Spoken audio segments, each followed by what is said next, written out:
Hello everyone, నేను మీ Bhagyalakshmi. Welcome back to my channel. It's me భాగ్యకుమార్.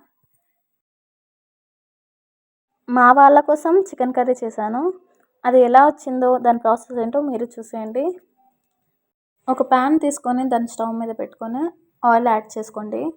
Oil అనేది heat అయ్యాక ఆనియన్స్ యాడ్ చేసుకోండి.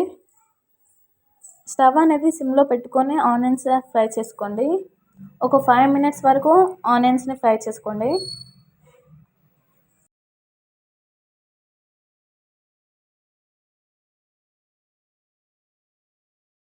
ఇలా ఫ్రై చేసుకున్న తర్వాత మనకు చికెన్కి కావాల్సిన మసాలాలన్నీ యాడ్ చేసుకోండి.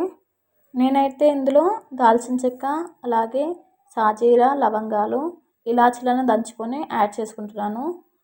అలాగే బిర్యానీ ఆకు కూడా యాడ్ చేసుకోండి. ఇలా యాడ్ చేసుకున్న తర్వాత బాగా కలుపుకోండి. వీటిని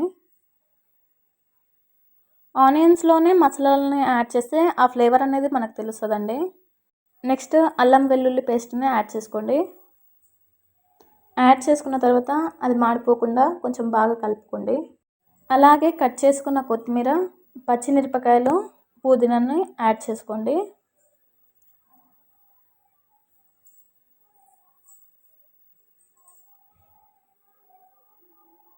యాడ్ చేసుకున్న తర్వాత ఇవన్నీ బాగా ఫ్రై అయ్యేలా కొద్దిసేపు కలుపుకోండి.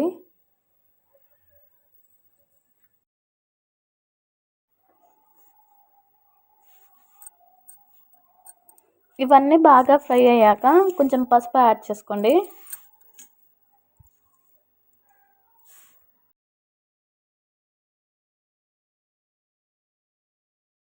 ఇలా ఫ్రై చేసుకున్న తర్వాత చికెన్ యాడ్ చేసుకోండి.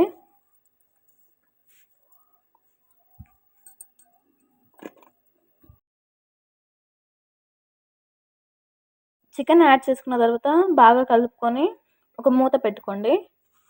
ఒక 5-10 మినిట్స్ వరకు అది కొంచెం ఫ్రై అవ్వనివ్వండి.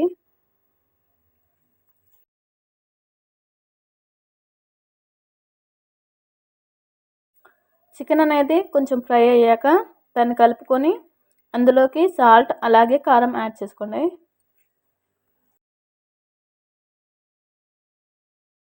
ఇంకా ఇవి యాడ్ చేసుకున్న తర్వాత బాగా కలుపుకొని మూత పెట్టుకోండి.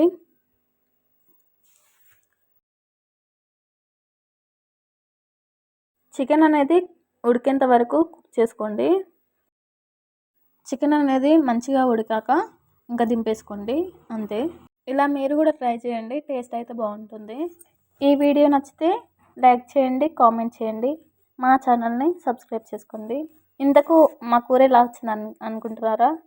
అదైతే కొంచెం కారం కారం అయిందండి. మా అత్తమ్మ తెలియకుండా కొంచెం కారం ఎక్కువ వేసింది, బట్ టేస్ట్ అయితే బాగుందండి.